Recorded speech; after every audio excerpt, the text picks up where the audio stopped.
राजकुमार गुप्ता जी हैं मुगल सराय से।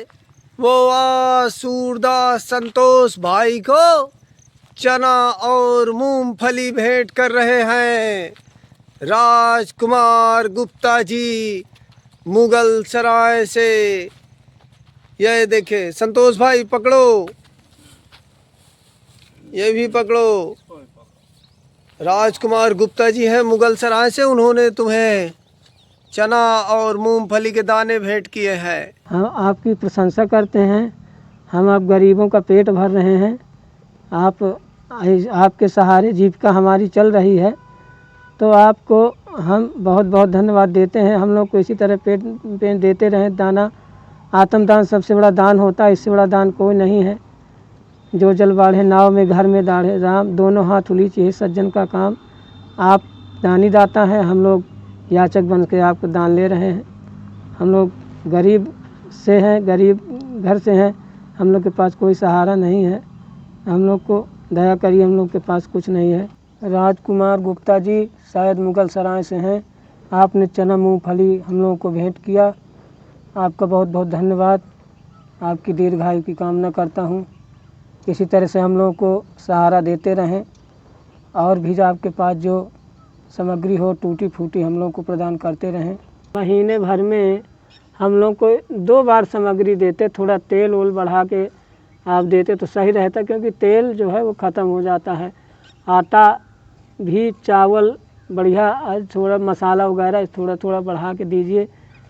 15 दिन का 1 महीने में 2 बार दें तो अच्छा रहेगा। फिर जैसी आपकी व्यवस्था हो तो आपके ऊपर है। हम लोग क्योंकि ना खेती है ना बाड़ी है, हम लोग के पास कुछ नहीं है। वही पेंशन के सहारा, हम लोग का कुछ नहीं है। जो यूपी गवर्नमेंट देती है विकलांग थोड़ा बहुत वही है। इतना महंगाई हम लोग नहीं कर पाते हैं सर, हमारे पास कुछ नहीं है। रहने के लिए न मकान है, न कपड़ा है, न रोटी है। आपने बहुत अच्छी बात कही। क्या दुष्ट को उत्तर नहीं देना चाहिए? कभी नहीं। ऐसा क्यों महाराज जी? उसको वाहवाही के वाह, धन्यवाद, आपने बहुत अच्छा कहा, ताकि उसको ठोकर लगे, और ऐसी कस के ठोकर लगे कि जीवन में कभी सर उठा के फिर ऐसा कर्म ना कर सके। मैं वही करता हूँ।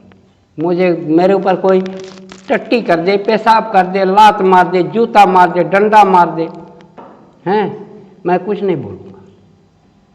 मैं उन्हीं को समर्पित कर देता हूँ, प्रभु ये आपका धन संपत्ति है, आप ही जाने। और उसको ग्रहण करते हैं और उसको उसी का प्रतिफल देते हैं। और मेरी काया पवित्र रहेगी, आपकी काया पवित्र रहेगी, किसी से आपका कोई मतलब ही नहीं रहेगा। हम क्यों किसी की बातों को बुरा मानेंगे? बहुत अच्छा है। उसके श्रीमुख से जो निकला वो उसी के लिए। हमारे संतों ने कहा है कि जो तो को कांटो बोवे ताहि बोई तू फूल, तो को फूल के फूल हैं वाको है त्रिशूल। एक क्षण के लिए किसी चीज को देख के भूल जाना महाप्रलय का कारण बनता है। इसलिए कभी भी किसी की आत्मा को ठेस पहुंचाना नहीं चाहिए। चाहे मेरा स्वार्थ जल के भस्म हो जाए, मैं जल के भस्म हो जाऊं, मैं अपने स्वार्थ के लिए किसी को तकलीफ नहीं दे सकता, मिट सकता हूं। और मेरा यही सदैव से उद्देश्य रहा है। मैंने 30 साल पहले लिखित रूप में भारत सरकार को पूरा शरीर दान कर दिया हैं। मैंने कहा भी कि जिनको ज़रूरत हो मेरे किसी अंग प्रत्यंग की, 2021 में भी मैंने 2-3 बार कोशिश किया। जिनको ज़रूरत हो, लोग किडनी खराब हो जाती है, उनकी जीवन लीला बीच में ही समाप्त हो जाती है, मैंने उनके लिए भी कोशिश किया कि भाई आप एक निकाल लीजिए ना। मैं तो दान कर चुका हूँ, और दान हो चुकी जो चीज़ उसको अपने पास रखे बोझे नहीं। तभी जब आपकी जीवन लीला समाप्त होगी वो ले लिया जाएगा। आप रजिस्टर्ड हैं, कहीं भी आप रहें आपकी जानकारी मिलती रहेगी, वो आपको ले लिया जाएगा। अभी हत्या होगी, हमने कहा भाई जैसे आपकी मर्जी। ऐसा बिल्कुल सही है। अभी मेरे मित्र जाति के कुम्हार हैं, वो हाँ मगर मित्र की कोई जाति नहीं होती। नहीं हो। महाराज जी, आप बता रहे थे कि हम मतलब वशिष्ठ गोत्र है या कुलीन? हमारा पाराशर गोत्र है।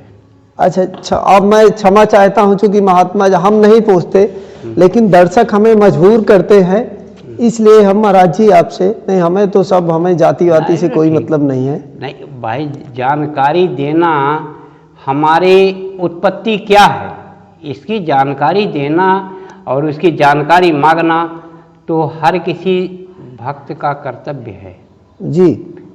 ताकि कोई धोखे में ना रहे। मेरा जन्म स्थान रीवा के हृदय स्थल में बसने वाला पांडे टोला है। हम ही लोगों से फेमस है मोहल्ला। मेरी आराध्य हैं माँ काली, उन्हीं के गोद में जन्म लिया हूँ, मेरी जन्मस्थली है। वर्तमान में मेरा निवास बैकुंठपुर था और वर्तमान में तो चित्रकूट धाम ही 3-3.5 साल से है और मेरे अंत समय तक चित्रकूट धाम ही रहेगा। इसमें कोई दो संशय, दो राय नहीं है। तो महाराज जी, पाराशर गोत्र मतलब सबसे कुलीन होते हैं, सबसे श्रेष्ठ? देखिए, ये ऋषि हैं, न तो उनकी बराबरी मैं कर सकता हूँ और न उनकी बराबरी में जा सकता हूँ, उनका वंशज हूँ, इसलिए उनके बारे में मैं कुछ भी कहने में असमर्थ हूँ। हमारे लिए सभी ऋषि हैं एक समान, वो हमारे माँ बाप हैं, पूर्वज हैं और हम ऋषि संतान हैं। हम उनके आदर्श को किसी के सामने या अपने आप में खुद भी कह नहीं सकते कि उनके क्या हैं, उनके बारे में हम क्या सोचते हैं, क्या करते हैं, हम नहीं बोल सकते उसके बारे में। हम ऋषियों की संतान हैं, आप भी ऋषियों की संतान हैं। जी जी। जिस ऋषि की औलाद संतान हम हैं, जो गोत्र मेरा है, शायद हर किसी जो हमारे चतुर्वर्ण हैं उनमें हर वर्ण में उस गोत्र का आदमी होगा। इसीलिए कहा गया है कि गोत्र से गोत्र में कोई भी वैवाहिक शुभ कर्म नहीं होते। ये कालांतर में वही चीज़ें रूढ़िवादिता में बदल गई और आज हम लोग अलग अलग थलग हो गए। हमारे शरीर के कई टुकड़े हो गए। आप अपने शरीर में देखें, 4 ही भाग है, 5वां तो है ही नहीं। बिल्कुल सही है। फिर हम अपने आप को खुद नहीं समझे तो दुनिया को क्या समझेंगे? हाँ बिल्कुल सही है। अपने आप को समझ लिए बाबूजी तो हम दुनिया को समझ लिए। मेरा कर्म है दीन दुखियों के दुख को देख के पसीज जाना। मेरे सामने अगर एक रोटी है मैं बांट के दे दूंगा, लो भैया आप भी लो, आप भी लो, आप भी लो। सब लोग थोड़ा थोड़ा सा ले लेंगे, पानी पी लेंगे, सभी की आत्मा एक साथ तृप्त होगी। हाँ हो जाएगी। हैं, ये मेरा फर्ज नहीं होता कि मैं किसी की रोटी को छीन के खाऊं ना, महापाप। मैं वो कर्म नहीं कर सकता, इसलिए मैं चुपचाप सुनता हूँ सबकी, करता हूँ अपने मन की। जब भी मेरे शरीर में कोई तकलीफ वाली बात आई, मेरा दिमाग झंझना जाता और माता का आदेश होता, चल यहाँ से छोड़, निकल, तेरी दुनिया खाली है, चल। मैं चल देता हूँ। अभी 1.5-2 महीने तक मैं देवझड़ में रहा, माता के सानिध्य में ऐसे पड़ा रहा। कोई मतलब नहीं दुनिया से। कोई ला के पहुँचा देता था, भोजन ले लेता था, नहीं कभी अगर भूख लगे तो उससे दबावा में जाके पानी पीता था और वहीं पत्ता पुत्ती खा के अपना कंदमूल कभी को मिल जाता था खा लेता था, नहीं चुपचाप आके वहीं पड़ा रहता था आराम से, स्मरण करता रहा भगवान का।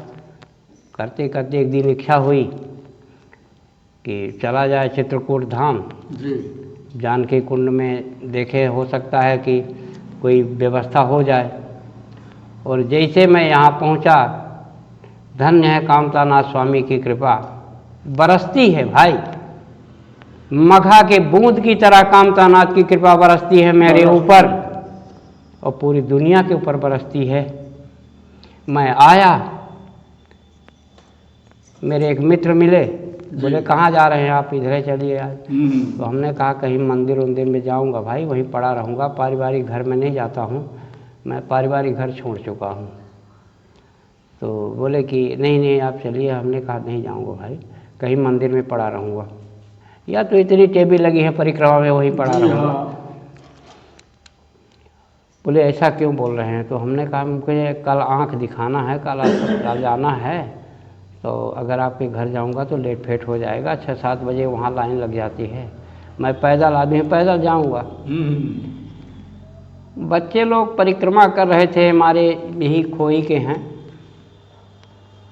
कुछ 1-2 जगह के और हैं, 1-2 बच्चे हमारे रीवा के हैं। जी। उन लोगों ने सुना, वो आए, खड़े हो गए, पैर छुए, बोले बाबा आप परेशान क्यों हैं? हम लोग किस दिन के लिए हैं? हमने कहा बेटा मैंने पहचाना नहीं आप लोगों को। तो बोले आप कभी थे ही नहीं घर गांव में, तो पहचानेंगे क्या? पर हम लोग तो कभी आते गाते देखे हैं, तो पहचान रहे हैं। बताने लगे वो लोग, बोले आप रहेंगे कहाँ? हमने कहा जहाँ भगवान रोकेंगे वहीं रहेंगे। हाँ वहीं रहेंगे। मैं वहीं पर पड़ा रहा। फिर एक सज्जन आए, हमारे मित्र ही माने और संत भी हैं वो, ज्ञानदास जी कहा जाता उनको, ज्ञानदास नामे है उनका, राजपूत है। आए तो बोले आप मेरे साथ चलिए, एक चटाई है, उसी चटाई में दोनों भाई रहेंगे। हमने कहा ठीक है चलिए। बड़े हनुमान जी में गए, वहीं हम दोनों भाई लेटे रहे। सुबह हुई, वो बच्चे लोग फ़ोन बजा के, मैंने बताया कि बड़े हनुमान जी में हैं, दूसरे मुखारबिंद आ रहे हैं। तो बोले ठीक है आप आइए। बोले चारों बच्चे खड़े थे। जैसे वहाँ पहुँचते खोलो खोल दे, बैठाए गाड़ी में अपना, हाँ गेट खोल दे आओ ना, हॉस्पिटल हाँ हाँ जल्दी आओ। मुझे बैठाए, बोले आप बैठिए, मैं करूँगा कि प्रथम कर्म मेरा भिक्षाटन है, मैं भीख मांग लूँगा परमार्थ के लिए। अपने लिए रोटी अगर कोई दे देगा तो 2 रोटी लूँगा, बाकी नहीं ले सकता। पर बुजुर्गों की सेवा के लिए जो आज ये बालक हमारे सामने कर रहा है, मैं देख के इतना खुश हूँ और इतनी आत्मा हमारी गदगद हो गई। मैं कल आया हूँ और कल से मैं देख रहा हूँ कि दिन में भी दौड़ता है, रात में भी दौड़ता है, सिर्फ बड़े बुजुर्गों के, दीनहीनों की सेवा में तत्पर है, बिल्कुल हर चीज़ को छोड़ के। अच्छा हैं तो ये भगवान का ही पात्र है, और इसी की आत्मा को जो कष्ट पहुंचाएगा उसका कभी कल्याण नहीं होने वाला। इसलिए संभल के इसको बिना कुछ कहे हुए, जो ये मार्गदर्शन में चल रहा है, जो प्रभु का मार्गदर्शन इसको मिल रहा है, दौड़ रहा है अपना घर गृहस्थी। इस उम्र में बच्चे या तो माँ बाप की प्रॉपर्टी को फूंकते होंगे, या मजदूरी करते होंगे, कोई नौकरी करता होगा, सब अपने के लिए जूझते होंगे। मगर ये बालक सिर्फ और सिर्फ अपने से लेके बाहर तक सिर्फ और मार्स की सेवा के लिए दौड़ रहा है। तो मैं तो ये समझता हूँ कि भगवान गोविंद की इस पर छाया है। उन्होंने कहा कि अगर मैं जूता की रखवाली कर सकता हूँ तो बेटा तू दीनहीनों की रखवाली कर। उसको वो मार्गदर्शन मिला। और आज वो बच्चा कुशलतापूर्वक उसको निभा रहा है, दौड़ रहा है, कर रहा है, सबको अपने घर बुला रहा है, सबको सम्मान दे रहा है। पर उसको क्या सम्मान कहीं मिलता होगा ये तो मैं नहीं जानता, है तो भगवान जाने, मगर मेरी निगाह में तो वो एक बहुत ही सम्मानीय है। महाराज जी संतों के चरणों का आशीर्वाद बना रहे, आयुष्मान भव, कल्याण हो। महाराज जी मैं क्या इसी में प्रश्न पूछ लूं? हाँ बिल्कुल। माता जी हैं, लखनऊ से आ रही हैं, उन्होंने मुझे आदेशित किया है कि हमें पितरों की शांति के लिए ब्राह्मणों को भोजन करवाना है। तो महाराज जी उसमें जैसे पितरों की शांति के लिए कि मतलब और भी साधु संतों को खिला सकते हैं कि खाली ब्राह्मणों को खिलाने से पितरों की शांति होती है? जो निश्चल संत भगवान की आराधना करने वाले हैं, धंधे वाले नहीं, दाढ़ी रख लिए, बाल रख लिए, चोला रख लिए और घूम रहे हैं इधर उधर, कहाँ भंडारा हो रहा है, उसके गए यहाँ 20 रुपये मिले, उसके यहाँ गए 50 रुपये मिले, वहाँ 10 रुपये मिले। इस तरह के साधु लोगों को तो नहीं, पर जो निश्चल भाव से भगवान की भक्ति कर रहे हैं, हमारी परिक्रमा पथ में बैठे हुए हैं, उनको भोजन कराएं। और वो विप्र से श्रेष्ठ हैं, इसलिए कि उनकी डोर सीधे भगवान से मिली हुई है। बाकी जो विप्र हैं, तो विप्र अपने कर्म से बने हैं, उनके विप्र के कर्म होने चाहिए, उन्हीं को इनवाइट करें, आमंत्रित करें। हमारे चित्रकूट धाम में अभी भी लगभग 90% हमारे विप्र जो हैं श्रेष्ठ कर्म में हैं। हमारे चित्रकूट धाम में श्रेष्ठ कर्म में हैं। अब उनके पास जहाँ तक माता जी की पहुँच हो सके उनको बुला लें, बुलवा लें, और अगर कहीं मदद की ज़रूरत हुई तो किसी लिंक के थ्रू उनको बुलवा लिया जाएगा। पर यह है कि परिक्रमा पथ में हमारे जो संत अनवरत रूप से भगवान की भक्ति, रामायण का पाठ हो रहा है, श्री रामचरितमानस का, श्री राम संकीर्तन हो रहा है कई जगहों में, वहाँ के संतों को आमंत्रित किया जाए, वो संत लोग आएँ और उनको यथार्थ में उनको प्रतिफल मिलेगा माता जी को। महाराज जी, पितरों की शांति के लिए मतलब कैसे हम लोग कैसे पता चले कि हमारे पितरों को भी मुक्ति नहीं मिली, उसके क्या लक्षण है?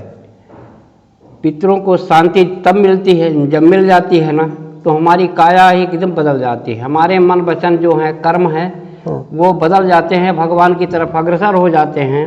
और जब तक उनकी काया पवित्र नहीं होती, वो जंजाल से, नरक लोक से मुक्ति उनको नहीं मिलती, तब तक हम भी उसी रूप में भटकते रहते हैं। इनके लिए कि उनकी आह लगती है हमको, हम उनके वंशज हैं, उनकी आह लगती है हमको, तभी हम करते हैं। अगर उनकी आत्मा तृप्त हो गई, उनका उद्धार हो गया है, तो हम खुशहाल रहेंगे। कभी भी हमारे सामने कोई भी स्थिति खराब तो आएगी ही नहीं। और सबसे बड़ी बात की है, हमारा मन जो है भगवान में अग्रसर होता है, किसी दुराकर्म में, दुराचार में नहीं, एकांतवास के लिए प्रेरित करता है। एकांतवास हो, भगवत भक्ति में लीन रहे, सत्संग हो, ये उनकी निशानी होती है, ये जान होती है जब हमारे पितृ लोगों का उद्धार हो जाता है। अगर मेरी बातें किसी को पसंद ना हो, किसी भी भाई को, विज्ञ लोगों को, तो वेद शास्त्रों का प्रमाण या तो खुद में प्रैक्टिकल करके देख लें, जाके देख लें कि हाँ क्या है क्या नहीं। जी महाराज जी। महाराज जी क्या बता रहे हैं आप? तो युधिष्ठिर जी ने जब राजसूय यज्ञ करने के लिए सोचा और राजसूय यज्ञ उनका शुरू हुआ, तो सब जगह के राजा, महाराजा, बड़े लोग, जागीरदार, पवाईदार, सब लोग पहुंच रहे थे, सब निमंत्रित थे। तो ये हुआ कि भाई इनके जूते चप्पल जो हैं उनकी रखवाली कौन करेगा? आप लोग थोड़ा साइलेंट रहे, शांत रहें, चौरा बाद में लगाइएगा। तो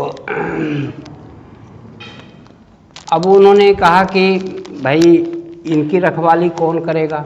सब कीमती हैं, राजे महाराजे हैं, उनके भाई लाखों के जूते चप्पल होते थे, तो इनकी रखवाली कौन करेगा? सबको नियुक्त किया जाने लगा। लोगों ने कहा, भगवान श्री कृष्ण ने कहा कि भाई ऐसा है कि देखिए आप सब लोग तो सब कुछ कर सकते हैं, इनकी रखवाली मैं करूँगा जी। अगर हमारे परम पिता परमेश्वर जूते चप्पल की रखवाली करते हैं तो हमारा क्या फर्ज होता है? हम तो इंसान हैं। हम अगर किसी दीन दुखी का पैर दबा के उसको सुख देते हैं तो हमें तकलीफ नहीं होनी चाहिए, पर जो किसी की आत्मा को तकलीफ देता है उसका कभी कल्याण नहीं होता। चाहे 2 दिन, 4 दिन, 10 दिन वो भले खुशहाली के साथ जिए, मगर 5वें दिन उसको तकलीफ अवश्य है। बिल्कुल सस्ता। इसलिए हम मनुष्य हैं। आप बड़े हैं, बुजुर्ग हैं, हमारे पूज्य हैं। जाति हमारे सामने कुछ नहीं है। ये हमारे बाना में जाति का कोई महत्व नहीं है। मैं आपको श्रेष्ठ मानता हूँ, मैं आपको पूज्य मानता हूँ और आपकी औलाद बन के मैं आपकी सेवा करूँगा।